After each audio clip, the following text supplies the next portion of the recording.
C'est Hola. facile.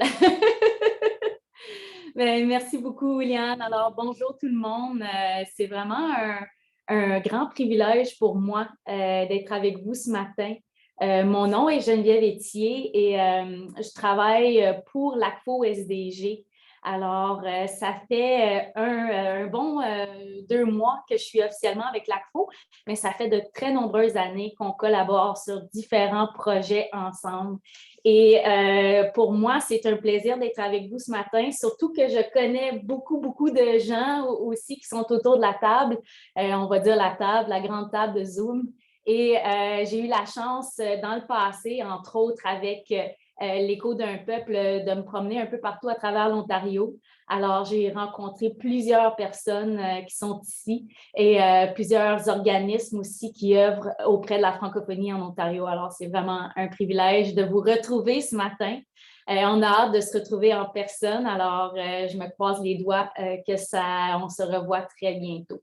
Alors, ben, merci beaucoup pour l'invitation pour la causerie ce matin. C'est un peu un partage que je veux vous faire aussi de ce que j'ai appris au courant des dernières années et de très nombreuses années, évidemment, à travailler avec différentes communautés autochtones, mais aussi les différentes communautés francophones de partout en Ontario. Alors, vraiment, quand vous avez un partage ou quelque chose que vous aimeriez faire, surtout ne vous gênez pas à lever la main pour qu'on puisse justement vous écouter. Alors, premièrement, bien, comme disait dans la description, je suis une personne métissée. Alors, comme la plupart d'entre nous autour de la table, je suis métissée de bien différentes nations, un beau mélange, comme on dit, parce qu'on est tous un beau mélange. Alors, j'ai entre autres des ancêtres Wendat, des ancêtres, alors les Wendat qu'on appelle communément les Hurons.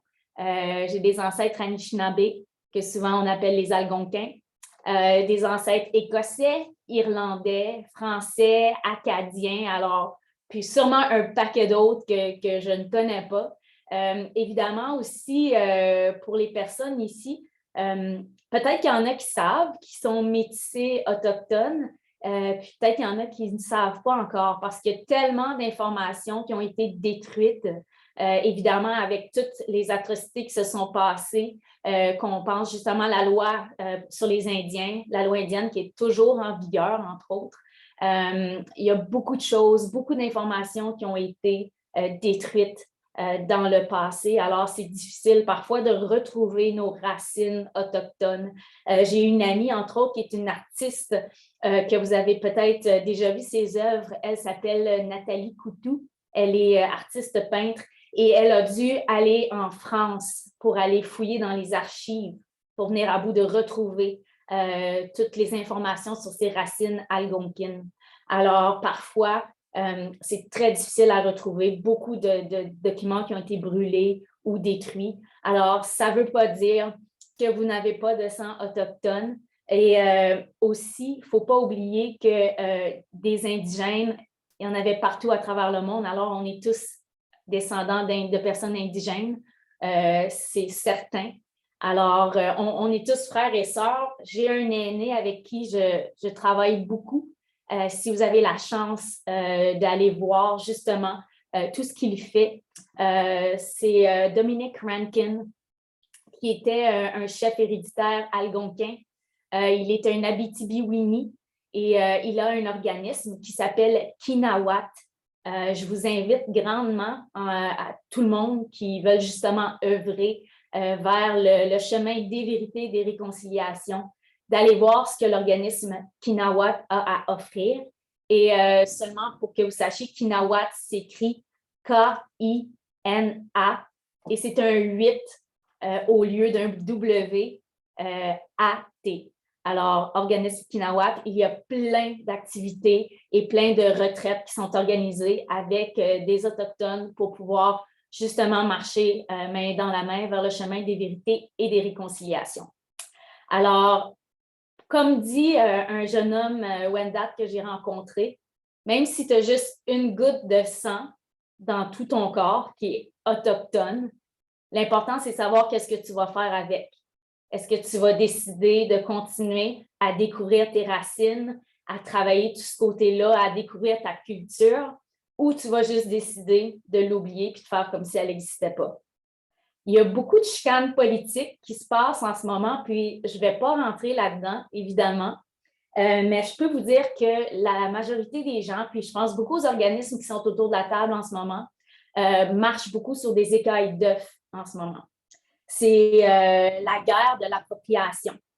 Et on entend des gens dire « Ah non, toi, tu n'es pas un vrai autochtone, toi, tu l'es, ah, toi, tu n'as pas assez de sang, tu n'as pas assez de pourcentage. » Je pense que, sans vouloir entrer dans la politique, je pense que le gouvernement il est bien heureux qu'on s'astine comme ça, ils n'ont pas besoin de régler les problèmes pendant qu'ils voient que la chicane a encore lieu.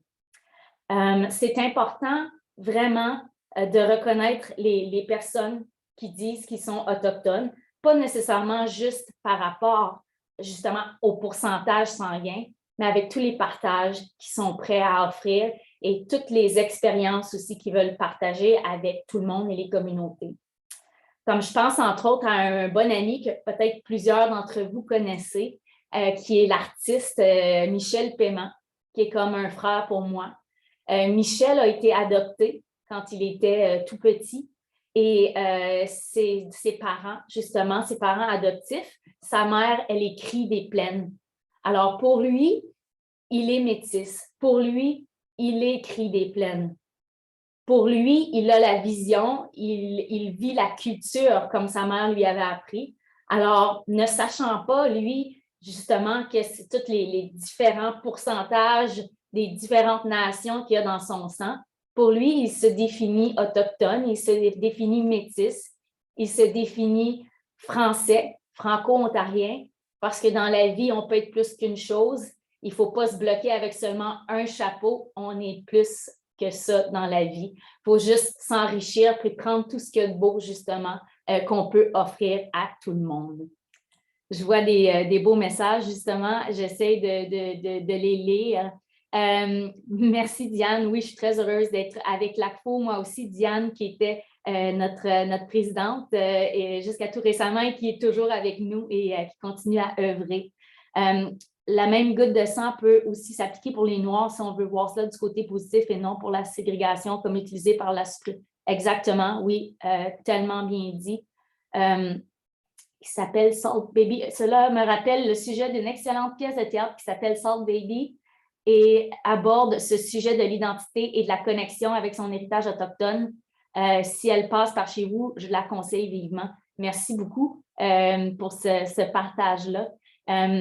J'ai justement vu une pièce la semaine dernière. J'ai la chance d'être tout près du Centre national des arts à Ottawa. Ils ont un théâtre autochtone maintenant et ils présentaient un groupe de femmes qui ont monté une pièce. Et pour elle dit qu'elles sont toutes indigènes dans quelque part à travers le monde. Alors, on avait des femmes d'Afrique, on avait une femme japonaise, on avait des femmes du Bali qui étaient sur la scène. Et pour elles, c'est important parce qu'elles disent « Je suis indigène de mon pays » et elles voulaient montrer justement la beauté de leur culture sur scène et c'était vraiment magnifique. Évidemment, j'ai parlé beaucoup. Déjà, pour commencer, je veux vous rappeler que peu importe où vous êtes, si vous êtes en Ontario et d'autres endroits au Canada, évidemment, en Ontario, on a plus de 40 traités et aussi des concessions sur notre province, alors des traités qui ont été faits avec les Autochtones. Habituellement, la première semaine complète de novembre est la semaine de reconnaissance des traités. Alors, moi, je veux vous dire que je suis justement à Cornwall en ce moment même et je suis sur le territoire du traité numéro 57 qui est d'Achat Saint-Régis. Et je crois que c'est important qu'on sache justement, peu importe qui vous êtes et où vous êtes, sur quel territoire vous vous retrouvez. Entre autres, par respect pour les Autochtones qui étaient ici bien avant nous, c'était leur terre, leur territoire à eux. Et parfois, on a tendance à oublier qu'on est encore des immigrants sur la belle grande île de la Tortue, qui est l'Amérique du Nord. Et je trouve ça un peu difficile, par contre, de parler des traités, parce que pour moi, oui, c'est important de reconnaître les traités, mais je pense aussi qu'on aurait été beaucoup mieux, les Autochtones auraient été beaucoup mieux sans justement que les Européens arrivent ici et qu'ils soient obligés éventuellement de mettre des traités en place. Surtout quand on sait que ces traités-là n'ont pas été respectés la majorité du temps et parfois les traités ont été faits de façon à forcer les gens à signer littéralement les traités du type, on prenait un chef d'un groupe, d'une nation, où on lui disait tu signes le traité, sinon, ben, on va inonder ton terrain, puis de toute façon, toutes les personnes de ton village vont mourir noyées. Alors, malheureusement, parfois, ces traités ont été signés de cette façon-là. Et c'est pour ça que pour moi, c'est un peu difficile de savoir comment je me sens vis-à-vis les traités, mais quand même, je trouve important que les ententes qu'on a faites avec les Autochtones soient respectées. Alors, c'est pour ça que je vous invite à retrouver justement sur quel territoire vous vous retrouvez pour découvrir le traité sur lequel vous êtes. Et j'ai aussi la chance, comme je vous mentionnais, d'aller fréquemment à Ottawa parce que j'habite à Castlemaine. Alors, à Ottawa, évidemment, on est sur un territoire non cédé du grand peuple algonquin. Et l'idée, c'est vraiment qu'on puisse commencer à marcher tout le monde main dans la main. On veut vraiment avancer sur le chemin des vérités et des réconciliations parce qu'il y en a plusieurs. Et on veut vraiment donner un avenir rempli d'espoir pour nos jeunes, pour tous les jeunes. C'est tellement important que tout le monde apprenne à se découvrir puis qu'on oublie, pas l'histoire du passé, c'est pas ça, mais qu'on oublie les vieilles chicanes puis qu'on retourne, qu'on recrée un lien d'amitié puis de confiance. Ça va prendre du temps, évidemment, parce que la guérison est loin d'être faite.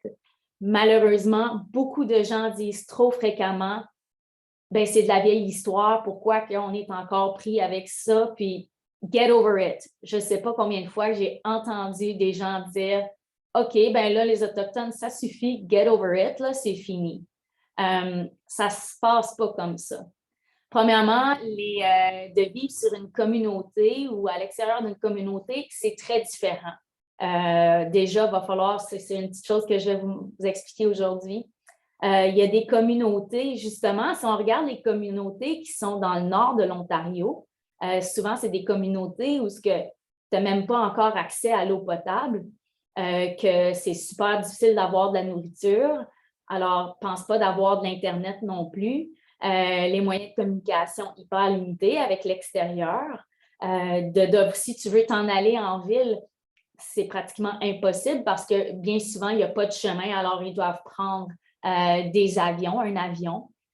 Parfois, l'hiver, il y a des ponts de glace, mais on sait qu'avec le réchauffement climatique, maintenant, c'est de plus en plus difficile de se promener sur les ponts de glace. Le temps est beaucoup plus limité.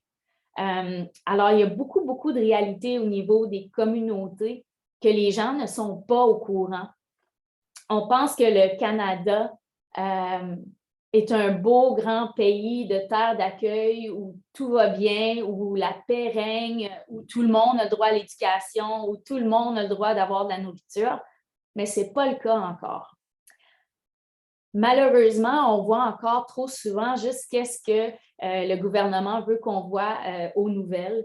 Et j'entends plus souvent des mauvaises nouvelles à propos des Autochtones, comme s'ils sont encore les méchants, que de voir réellement qu'est-ce qui se passe quand il y a les inondations à Attawapiskat, quand les gens sont envoyés justement comme des réfugiés dans d'autres villes, comme à Kapuskasing, Hearst, entre autres, qui accueillent plusieurs communautés à chaque année à cause des inondations.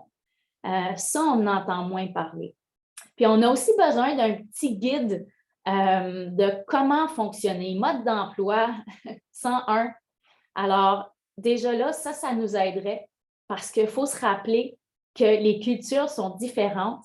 Et moi, il y a des choses pour moi que je pense que c'est naturel, que ce ne sera pas naturel nécessairement pour mon ami Cri qui arrive d'Attawapiskat.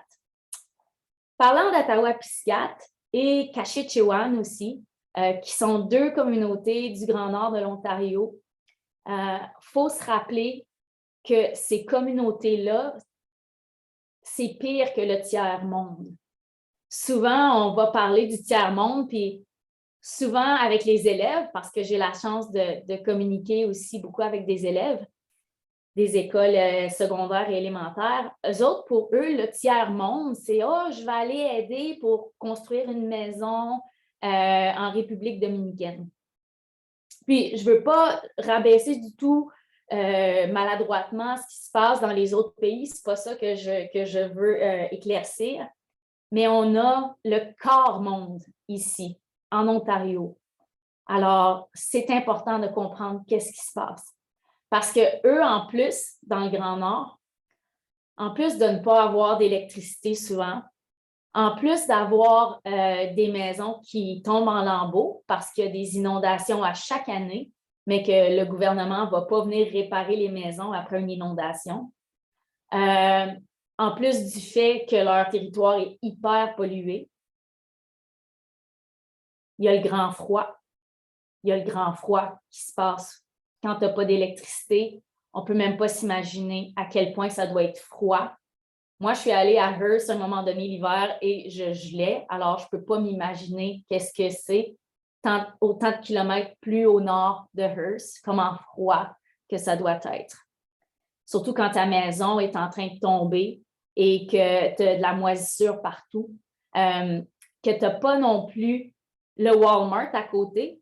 Pas que j'aime les grandes entreprises comme celle-là, mais tu n'as pas moyen monétairement ni physiquement de te rendre à un endroit pour aller acheter des choses que tu as besoin pour ta maison et pour nourrir ta famille. Je pense entre autres, justement, je vous parlais de l'eau potable.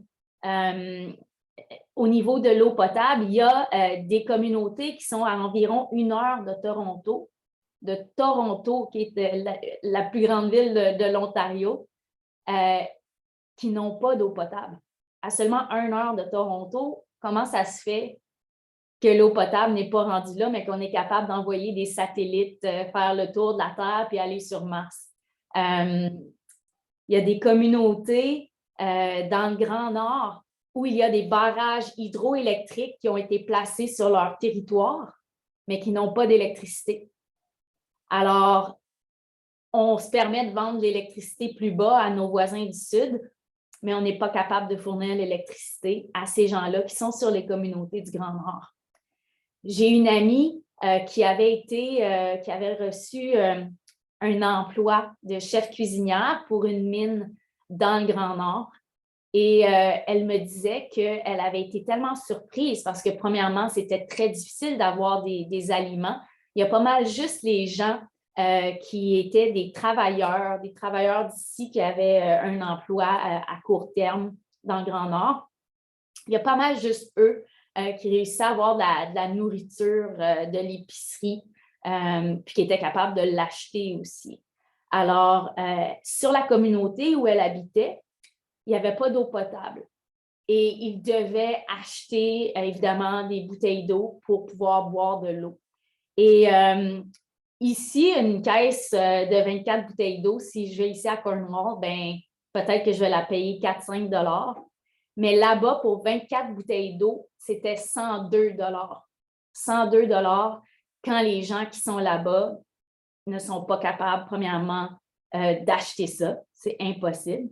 Ça, c'est terrible. Alors, les gens doivent continuer souvent à prendre l'eau qu'il y a là-bas, même si elle est contaminée. Et souvent, les gens tombent malades, évidemment, à cause de ça. Il y a eu quelques années passées, je me souviens, il y a eu justement des cas à Cat Lake de petits-enfants tout jeunes. Ça s'est ramassé justement dans les nouvelles. Des enfants qui avaient développé des problèmes de peau très, très, très agressifs. C'était vraiment des plaies ouvertes. Ça faisait mal au cœur vraiment de voir ça, surtout des petits comme ça.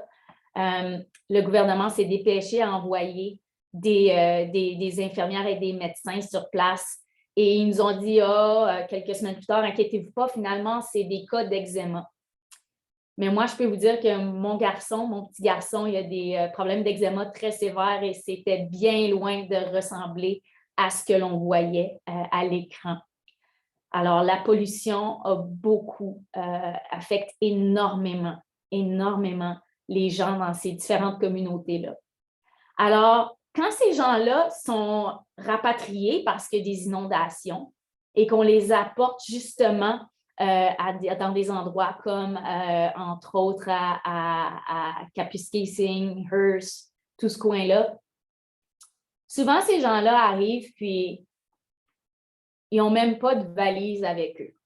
Et j'entends souvent des gens vraiment dire des commentaires bien tristes du type « Ah ben oui, ils se sont organisés pour ne pas apporter de valise, pour qu'on soit obligé de leur acheter du linge. » Puis c'est important vraiment que les gens prennent le temps de comprendre qu'est-ce qui se passe. Souvent, ces gens-là sont partis à toute vitesse. Aussi, ben, ils n'ont pas grand-chose, matériellement parlant. Et aussi, ben, peut-être qu'il est déjà tout dans l'inondation, puis même la valise. Alors, non, ils n'ont pas rien apporté avec eux. Aussi, ben, comme je vous mentionnais, la culture est différente. Il y a quelques années passées, justement, on avait demandé à moi, Félix Saint-Denis et Christian Pilon, d'aller faire des présentations parce qu'il y avait beaucoup de gens qui arrivaient. Et il y avait il commençait à avoir comme de la chicane un peu, la frustration, je devrais dire plutôt, de la part des habitants du coin. Puis pourtant, le Nord, on le sait, c'est des gens hyper accueillants. Moi, j'ai des grands amis, puis je les adore. Mais c'est juste qu'il y avait un problème au niveau de la culture à démystifier. Alors, pour les gens qui étaient là-bas, ils voyaient les personnes autochtones arriver, ils voyaient les personnes qui marchaient dans le village, puis ils disent, on ne comprend pas souvent, on marche sur un trottoir, on va les croiser, puis tout d'un coup, les personnes crient vont changer de l'autre côté, comme s'ils ne veulent pas nous voir, comme s'ils ne nous aiment pas, comme si on est des méchants. Mais en réalité, pour les personnes crient, de faire ce geste-là, c'est un geste de respect. Et si tu viens pour voir une personne crie, souvent, elle ne va pas te regarder dans les yeux non plus parce que c'est un manque de respect de faire ça. Alors, ils se demandaient pourquoi, quand je leur parle, ils ont la tête baissée et ils n'ont pas l'air intéressés. Mais ça fait partie de la culture. Alors, c'est important de comprendre ça avant d'apporter un jugement. Alors, c'est pour ça que je dis que ça serait tellement bien que les différentes communautés partout en Ontario puis partout au Canada, qu'il y ait un petit guide au niveau de voici ce qui peut arriver si tu as des personnes de telle communauté autochtone qui arrivent chez vous. Puis surtout pour des gens qu'on sait qu'à chaque année, justement, entre autres le Nord, qu'ils ont des réfugiés cris qui arrivent à cause des inondations. Alors ça, c'est une des premières choses vraiment qui est importante de comprendre. Il y a des histoires qu'on entend parfois que tu ne peux même pas t'imaginer que c'est arrivé, que ça se passe. La loi sur les Indiens, elle est encore présente aujourd'hui. La vieille loi qui a été créée par notre premier ministre, John A. Macdonald, que malheureusement j'appelle souvent Darth Vader, qui était « Joins-toi à moi ou sinon je t'élimine ». Malheureusement, la loi sur les Indiens a apporté beaucoup d'horreur chez les différents peuples autochtones. On a juste à penser, entre autres, aux pensionnats. Les pensionnats, à quel point ça a été dévastateur. Imaginez-vous justement les policiers qui arrivent chez vous, dans votre village, et qui prennent tous les enfants de l'âge de 4 ans à 16 ans. Il n'y a plus aucun enfant de 4 à 16 ans. Tu ne sais pas où ils sont, mais tu sais que si tu refuses et que tu ne laisses pas ton enfant partir, tu vas te faire mettre en prison. Alors, juste ça a apporté un dommage psychologique incroyable sur de très nombreuses générations.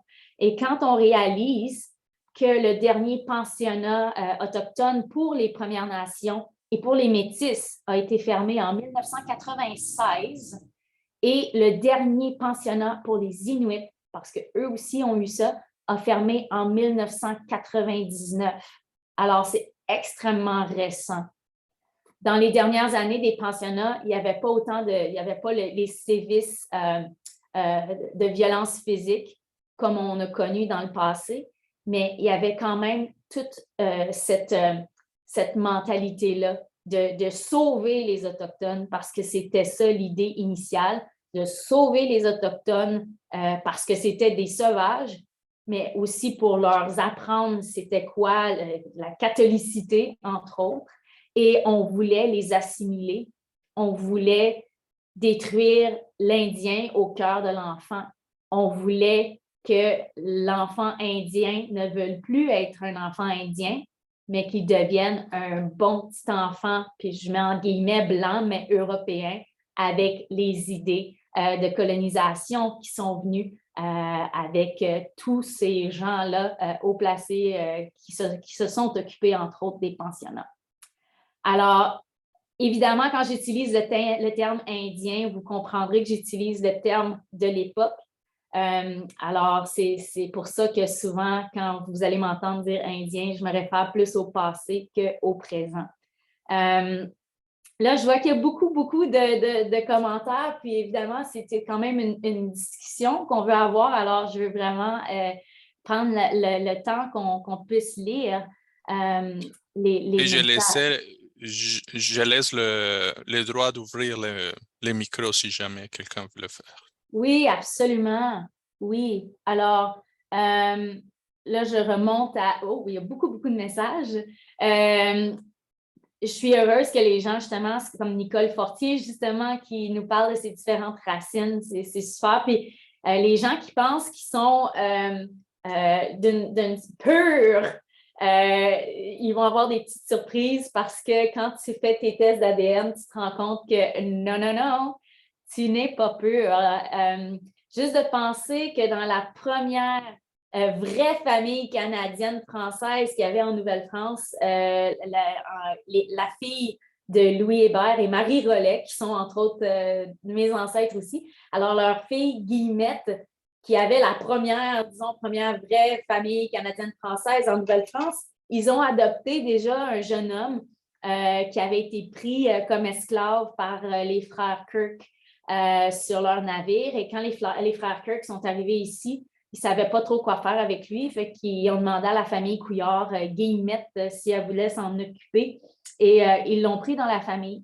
Et évidemment, oui, il y a eu des histoires d'esclavage au Canada, on ne s'en cachera pas. De l'esclavage avec beaucoup de personnes noires, mais aussi avec énormément d'Autochtones. Les gens ont tendance à sauter par-dessus ça, puis se dire, ah ben, c'était pas vraiment de l'esclavage, mais oui, ça l'était. Mais dans le cas ici d'Olivier Lejeune, il était, sur les papiers, il était écrit comme domestique auprès de la famille Couillard. Par contre, plus tard, il a marié une de ses demi-sœurs.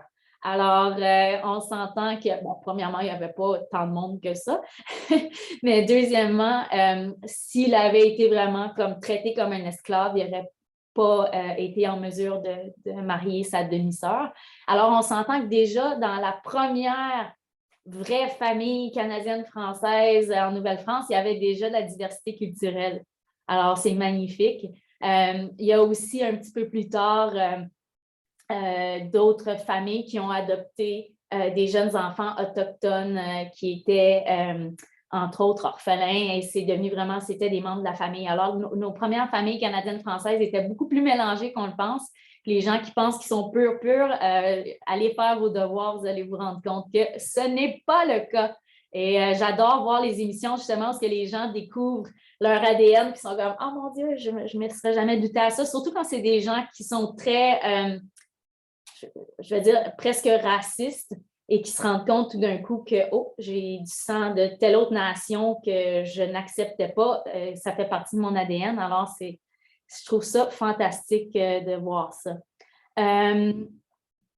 Ce n'est pas toujours facile de rejoindre les responsables dans ces communautés. Oui, je vois un message ici de Blandine qui demande ce n'est pas facile de rejoindre les responsables. Oui, dans les communautés autochtones, il y a beaucoup de méfiance encore. Il faut comprendre ça.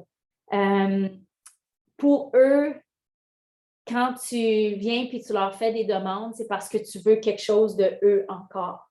Alors, la méfiance est au rendez-vous. C'est vraiment important de commencer par créer des liens de confiance, encore une fois. Alors, déjà de vous rendre dans la communauté, que ce soit comme nous ici à Cornwall, on est chanceux avec Akwesasne qui est juste à côté. Il y a un petit musée qui s'appelle le Native North American Traveling College. Alors, pour pouvoir créer des liens avec eux, ben, il a fallu commencer vraiment en allant avec aucune demande, mais plutôt en allant pour pouvoir créer des liens d'amitié puis de confiance. Souvent aussi, c'est très important chez plusieurs nations autochtones, la nourriture fait toujours partie. Puis je pense que c'est comme ça pour plein de communautés aussi, d'arriver avec quelque chose à partager, un repas à partager ensemble. Ça fait toujours plaisir aussi. Ça a l'air drôle, mais c'est des petites choses qui vont aider à créer des liens. Pour plusieurs autochtones aussi, c'est important d'apporter la fameuse pochette de tabac. Alors, pour ceux qui ne savent pas de quoi je parle, chez la majorité des Premières Nations, il y a 4 plantes en particulier qui sont considérées vraiment comme des plantes sacrées. Il y a le tabac, il y a le foin d'odeur, il y a la sauge et il y a le cèdre. Et souvent, quand on veut faire une demande ou créer un lien avec des gens d'une communauté autochtone, juste de placer un peu de tabac dans un tissu rouge, c'est juste une petite pochette. Vous pouvez acheter du tabac au magasin. C'est sûr que c'est encore plus le fun si vous trouvez du tabac vraiment brut. Mais sinon, du tabac au magasin, ça va faire l'affaire aussi. Vous faites une petite pochette et vous l'apportez pour l'attendre à la personne à qui vous voulez faire une demande, puis vous dites, bien, je t'ai apporté le tabac aujourd'hui pour te remercier de me rencontrer, puis te remercier aussi qu'on puisse créer ce lien-là ensemble. Déjà, ça peut désamorcer beaucoup de choses, puis aider encore plus à discuter, à travailler la conversation, pour que la personne se sente plus en confiance, parce que déjà là, tu as fait un pas pour comprendre certaines choses culturelles importantes pour eux. Alors, ça serait déjà un pas très important. Oui, c'est difficile parfois d'avoir des réponses. C'est pour ça que je vous suggère fortement de vous rendre vraiment en personne. Des fois aussi, il ne faut pas oublier que certaines communautés, ben, il n'y a pas d'Internet non plus, comme entre autres avec Akwesasne, parce qu'avec l'ACFO, comme je vous dis, on travaille beaucoup avec Akwesasne. On s'est rendu compte que ce n'est pas toujours l'idéal de faire des choses sur Zoom. Parce que, justement, il n'y a pas nécessairement d'Internet, de connexion Internet qui a de l'allure partout sur leur territoire, sur leur communauté. Puis aussi, ben, ce n'est pas tout le monde qui a accès à avoir des ordinateurs non plus. Des fois, on pense que oui, tout le monde a des ordinateurs maintenant, mais ce n'est pas vrai, ce n'est pas le cas encore. Alors, puis quelqu'un d'autochtone qui va entendre quelqu'un hors de la communauté, une personne de l'ACFO qui veut faire une activité avec eux, des fois, ça peut justement pas aider au niveau de la confiance. Alors, c'est toujours mieux, si possible, d'y aller en personne, si vous êtes capable. Oui, Ethel, on accueille des bénévoles, oui. On travaille beaucoup l'accueil des migrations énormément. Puis, on a nos projets franco-autochtones aussi, où tout le monde peut participer pour essayer d'en apprendre le plus possible. Alors, j'essaie de descendre dans le texte. Merci. Geneviève, petite question. Tu parlais de la loi tout à l'heure. La loi elle a été écrite par des humains. Ça a créé des conditions super défavorables. Tu nous l'as raconté, puis je trouve donc que tu as le don de raconter très simplement les choses pour que tout le monde comprenne. Mais cette loi-là, à ton avis, on devrait-tu l'abolir ou on devrait-tu impliquer les premiers peuples dans la rédaction, dans la co-construction d'une vraie loi qui soutiendrait le développement des peuples? Qu'est-ce que tu en penses? C'est très fragile comme sujet. Puis d'ailleurs, Ethel, que vous connaissez déjà beaucoup, la plupart d'entre vous, travaille très, très fort sur les projets avec l'ACFO aussi. Elle a développé plein de projets avec les Autochtones d'Akwesasne, entre autres. Je peux pas, là, je vous parle de mon point de vue à moi, puis du point de vue des gens autour de moi avec qui j'ai travaillé. Évidemment, ça ne représente pas les points de vue de tous les Autochtones, vraiment pas, très loin de ça. Et il ne faut pas oublier aussi que quand on parle des Autochtones, en Ontario, ça inclut 3 groupes distincts. Alors, les Premières Nations, les Métis et les Inuits. Pourtant, les Inuits puis les Premières Nations comprennent même pas pourquoi ils sont classés dans une catégorie ensemble. C'est complètement différent. Ces 2 cultures-là, c'est vraiment pas...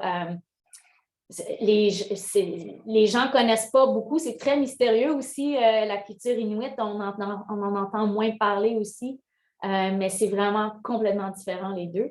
Mais ça, c'est nos 3 groupes autochtones en Ontario. Moi, je vais vous parler plutôt de, justement, les gens avec qui je travaille qui sont métissés aux Premières Nations. Pour eux, premièrement, la loi sur les Indiens devrait être abolie, dans le sens que c'est pas normal qu'un peuple ait encore des lois, qu'il n'a pas certains privilèges qu'il n'a pas le droit d'avoir, contrairement aux autres personnes qui sont sur le territoire. Mais il y a certaines choses qui veulent garder par contre, mais je n'aurai pas le temps de rentrer là-dedans, sinon on serait ici pour 5 jours.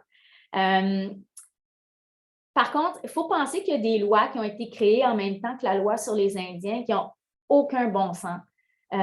En ce moment, puis encore maintenant, là, c'est ça, en Nouvelle-Écosse, il y a une loi qui dit que tu as le droit de scalper un Autochtone, tu as le droit de scalper une Première Nation et de le chasser, finalement, parce qu'on s'entend, si on le scalpe, il ne va pas rester en vie. Cette loi est toujours en vigueur et malheureusement, personne ne veut enlever cette loi-là parce que si c'est la municipalité ou si c'est la province ou si la personne qui va venir puis enlever cette loi-là va devenir, si on veut, la personne responsable qui a créé la loi.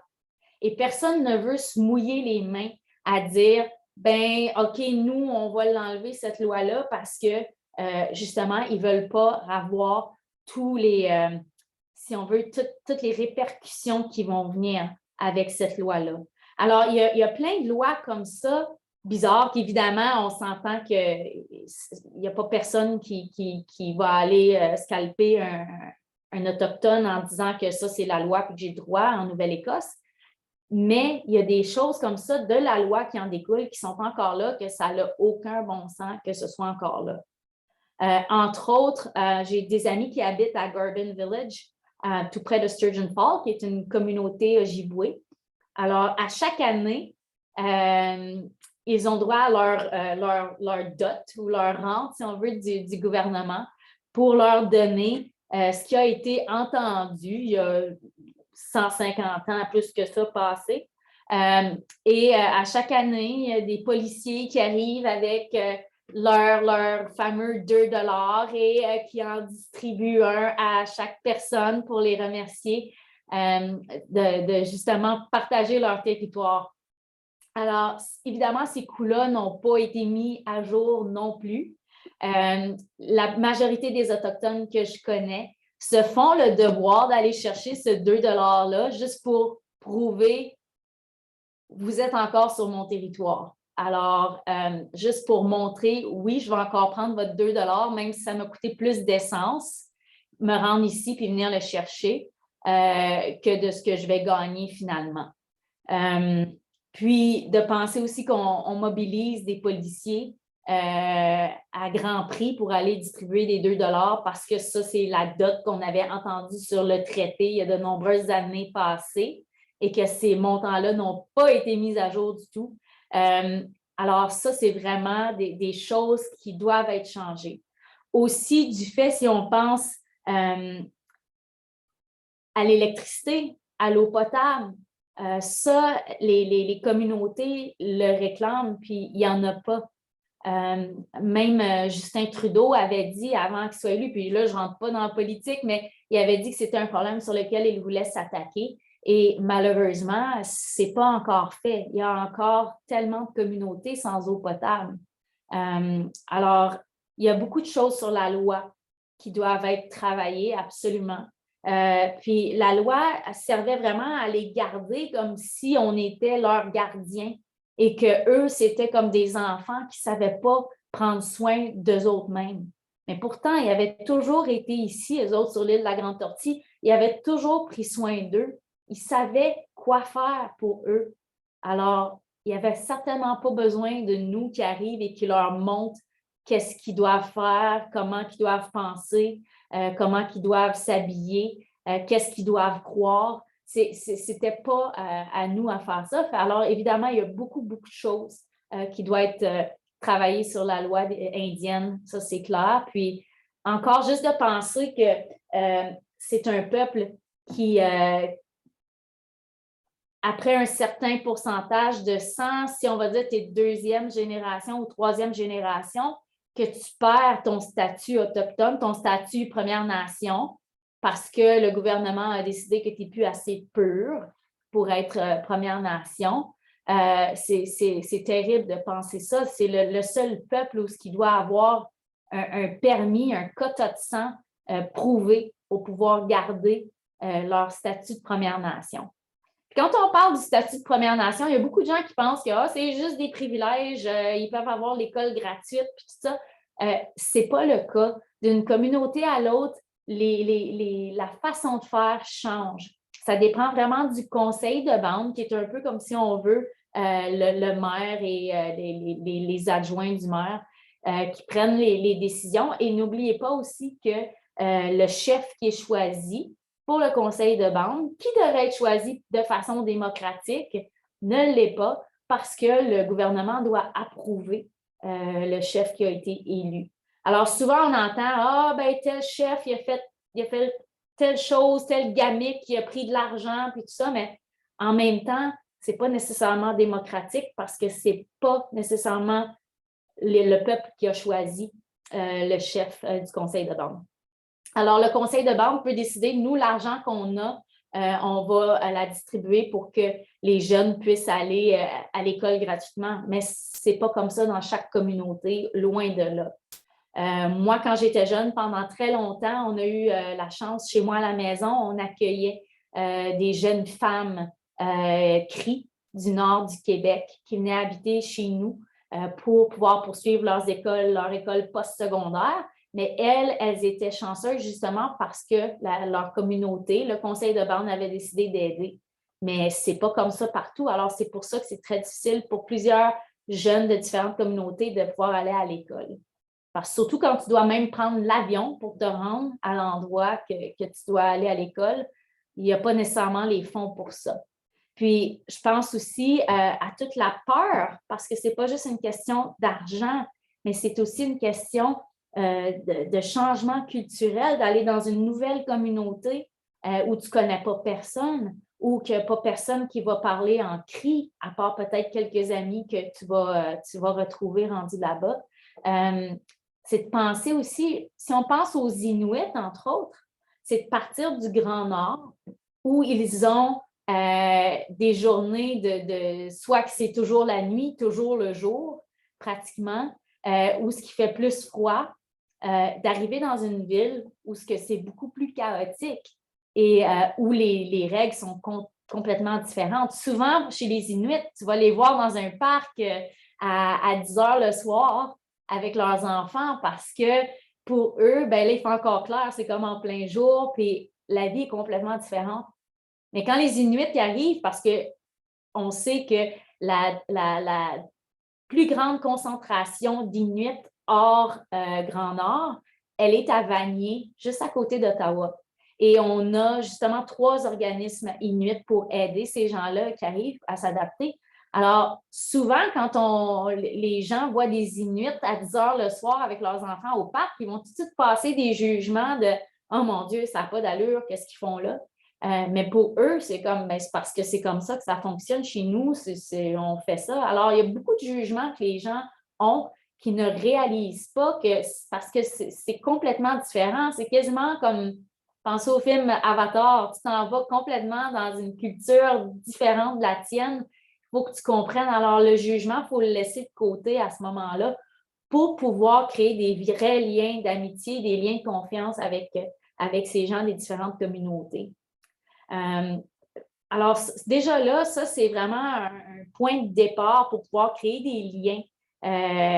Alors, déjà, d'oublier mon ami Paul, qui est Ojibwe aussi, il dit quand tu arrives dans une conversation avec des personnes Inuit aux Premières Nations, il faut vraiment que tu oublies tout ce que tu sais et que tu sois juste là avec ton cœur, puis que tu sois là pour écouter avec ta tête, mais surtout avec ton cœur pour apprendre, comprendre comment ça fonctionne, puis surtout d'avoir aucun jugement. C'est pas facile.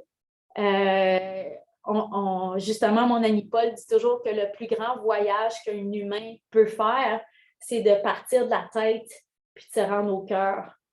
C'est vraiment le plus grand voyage parce que notre tête, elle essaie toujours de nous ramener à ce qu'on sait, ce qu'on a appris, les stéréotypes qu'on a entendus.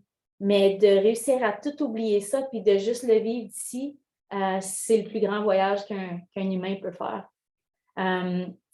Je sais justement une chose importante, très importante que je veux vous amener aussi, c'est au niveau de la barrière linguistique. Puis je sais qu'il ne nous reste pas beaucoup de temps, alors c'est pour ça que je veux vous en glisser un mot, surtout pour les organismes. Pour avoir travaillé aussi dans le système scolaire franco-ontarien, je sais notre langue francophone ici, aujourd'hui, c'est ce qui nous rassemble. C'est justement notre force, c'est notre point de rassemblement. Et justement, c'est avec l'Assemblée de la francophonie, alors évidemment. Mais il faut se rappeler que les Autochtones à la base, les Premières Nations et les Inuits, ne parlaient pas français ni anglais. Ils avaient chacun leur dialecte, ils avaient chacun leur langage. Et évidemment, avec les pensionnats, on les a obligés à apprendre de nouvelles langues. La majorité du temps, c'était l'anglais, sauf pour quelques pensionnats, surtout au Québec, où on leur apprenait le français. Ma tante, je vous parle de ma tante qui écrit, ma tante, elle est allée au pensionnat. Et quand elle est arrivée au pensionnat à l'âge de 4 ans, avec son petit sac de papier brun, puis qu'elle ne savait pas où qu'elle s'en allait, puis qu'il y a 2 policiers qui l'ont ramassée à la maison avec sa mère qui pleurait. Ma tante, elle est arrivée là-bas, elle ne parlait pas anglais. Et elle a été obligée d'apprendre l'anglais. Puis obligée, c'est pas juste « Oh non, parle en anglais ». Non, c'était vraiment du sévice, on faisait de la violence psychologique, de la violence corporelle dans les pensionnats. Et c'était, tu apprends l'anglais et tu oublies ta langue de sale, ta langue de sauvage. Et c'est triste de parler comme ça, mais il faut qu'on se dise les vraies choses. Alors, cette dame-là, ma tante, a appris à parler l'anglais et pour elle, elle a été marquée terriblement. Elle ne veut pas réapprendre sa langue. Elle ne veut pas réapprendre à parler cri parce qu'elle a su qu'on lui a dit que c'était sale. Heureusement, ces enfants à ma tante qui ont mon âge maintenant, eux veulent réapprendre la langue. Alors, c'est pour ça qu'il y a plusieurs plus jeunes qui veulent réapprendre leur langue. Et ce que je trouve embarrassant parfois, c'est qu'on a certaines écoles, certains organismes qui veulent inviter des Autochtones en salle de classe, dans les écoles, venir faire des présentations à grand public, et on leur demande de parler français. Et je trouve ça très dommage, parce que je trouve qu'en faisant ça, on n'aide pas du tout justement à emboîter le pas vers le chemin des vérités et des réconciliations. Parce que là, on va dire à ma tante, tu parles écrit, c'était ta langue. Mais on t'a envoyé au pensionnat, on t'a forcé à apprendre l'anglais. Et maintenant, moi, je veux que tu viennes faire une présentation dans mon école, mais je veux que tu parles français. Si tu ne parles pas français, je ne peux pas t'avoir à mon école parce que j'ai bien trop peur qu'à la fin de la journée, mes jeunes dans ma classe deviennent assimilés et qu'ils ne veulent plus parler le français. Alors, pour ça, je trouve ça extrêmement dommage parce qu'on manque complètement la trajectoire pour le chemin des vérités et des réconciliations. Si on veut qu'il y ait une vraie, réelle réconciliation qui se fasse, premièrement, il faut avoir ces gens-là dans nos écoles. Il faut avoir ces gens-là qui viennent parler dans nos organismes. Mais il faut leur donner le choix de la communication qu'ils veulent avoir, que ce soit dans leur langue ancestrale, dans leur langue qu'ils ont appris quand ils étaient petits, ou de parler en anglais. Il faut avoir un traducteur. Il faut avoir notre Mathieu Dacosta à côté d'eux. Mathieu Dacosta qui était, entre autres, traducteur, justement, qui soit là pour pouvoir expliquer ce que la personne dit. C'est très important, sinon on manque le point de dire non, je ne veux pas te l'inviter parce qu'il parle en anglais. Ça, c'est de ne pas comprendre la richesse et la force, toute l'importance du partage que cette personne-là va donner à nos jeunes, à nos adultes, à tout le monde de la communauté. Ça, c'est beaucoup plus important que le contenant qui est la langue. Alors, si on peut s'organiser pour avoir de la traduction, moi, je vous invite fortement à avoir des invités. C'est tellement important. Puis aussi, pour revenir un peu à quand on rencontre des gens d'une communauté, d'y aller à cœur ouvert avec un papier, un crayon, de ne pas arriver comme on fait souvent dans les réunions de CA, tout le monde avec son laptop ouvert en avant de l'écran, parce qu'on démontre une certaine barrière en mettant notre laptop en avant de nous. Hein. C'est notre petite zone de confort, on ne se sent pas totalement impliqué dans la conversation. Alors, c'est vraiment important. Juste d'y aller, papier, crayon, on se parle pour vrai, puis on prend le temps. On n'a pas d'agenda. On n'a pas d'ordre du jour planifié et strict parce que ce n'est pas comme ça qu'on va réussir à créer le lien de confiance. Évidemment, moi, ça me fait vraiment plaisir. Si vous avez des questions, si vous voulez me rejoindre, alors je suis Geneviève Etier de l'ACFO SDG. On a plein de pistes qu'on peut vous partager pour vous aider à développer les liens avec les communautés autochtones. Entre autres, hier, on avait un super tournoi, puis justement, Ethel et Diane avaient travaillé sur ces projets-là. Ça a pris du temps parce que pandémie, on sait, on a tous passé au travers. Alors, c'est un projet qui rassemblait 4 écoles francophones de Cornwall et 2 écoles Mohawk de la communauté Kanien'kehá:ka qui est à Kwasasne.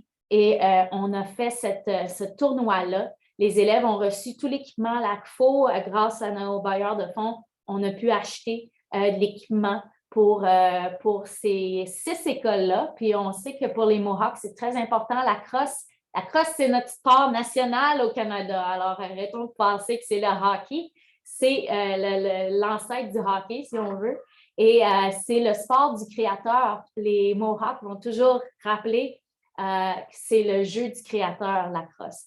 Alors, pour eux, ils étaient encore plus fiers qu'on puisse faire ce tournoi-là. Hier, on s'est assuré de mélanger les équipes pour que ce soit toutes les écoles mélangées pour former les équipes, que ce soit pas qu'on ne se ramasse pas avec une rivalité francophone Mohawk. C'est surtout pas ça qu'on veut créer. Alors, de cette façon-là, les élèves ont eu la chance de pratiquer la crosse avec des experts de la crosse qui sont venus leur présenter des ateliers. Et ils ont fait ce fameux tournoi-là hier, les 6 écoles ensemble. On avait une journée extraordinaire et ça leur permet de créer des liens. Puis, c'est de commencer avec des choses plaisantes, de commencer sans rentrer dans les choses trop profondes tout de suite. Il ne faut pas oublier que la tragédie des pensionnats, c'est tellement récent, c'est encore une plaie ouverte dans les communautés. Alors, on ne veut pas commencer par arriver, puis on arrache la gale tout de suite, puis rentrons dans le vif du sujet. Ce n'est pas ça qu'on veut. On veut créer un lien de confiance. Puis une des meilleures façons d'y arriver, c'est de commencer avec quelque chose d'amusant, de commencer avec quelque chose où ce que les gens vont rire. Mon aîné, Dominique, il dit toujours que le rire, c'est la plus grande médecine pour tout le monde. Alors, de commencer avec quelque chose où ce que les jeunes ont du plaisir ensemble, qui se lancent la balle, qui apprennent à se voir, parce que déjà, les jeunes de Cornwall, de se rendre à la communauté d'Akwesasne, c'était déjà spécial pour plusieurs d'entre eux, ils n'avaient jamais été là. Et de commencer tranquillement à développer ces liens-là. On a aussi eu, l'ACFO, un projet de courte pointe. Alors, on a placé, ça s'est terminé justement au cours de l'été, mais c'était d'avoir des femmes, autant francophones qu'autochtones, qui se rencontraient dans un lieu sécuritaire, d'un lieu où ils pouvaient créer un lien d'amitié, un lieu où ils commençaient par juste faire de la couture ensemble. Mais de cette façon-là, ils apprenaient à se connaître et le lien de confiance s'est créé. Alors, c'est un autre projet extraordinaire qui nous a permis de développer nos liens encore plus avec la communauté d'Akwesasne. Puis justement, c'est pour ça qu'on continue à développer plein de projets avec eux, des projets de rapprochement pour toutes les communautés dans SDG. Alors, merci beaucoup. Je vois que Peter est arrivé, alors je lui cède la place. Merci Geneviève. Merci beaucoup pour la causerie que tu viens de partager avec nous. Et tu nous as donné beaucoup de matière à réflexion. Je te remercie énormément. J'ai l'impression qu'on aurait pu te laisser parler toute la journée, puis j'étais collé à l'écran pour des grandes parties de ton intervention ce matin. Donc, merci beaucoup. Je pense qu'on a besoin de continuer comme francophones à nous instruire au sujet des réalités passées, présentes des communautés autochtones, parce qu'on a besoin de faire notre part aussi dans le processus de réconciliation. Puis je pense qu'il y a beaucoup de volonté dans la communauté, mais des fois, on ne sait pas comment. Puis je pense que tu nous as donné beaucoup de comment aujourd'hui. Merci beaucoup à l'ACFO SDG, notre partenaire, pour cette belle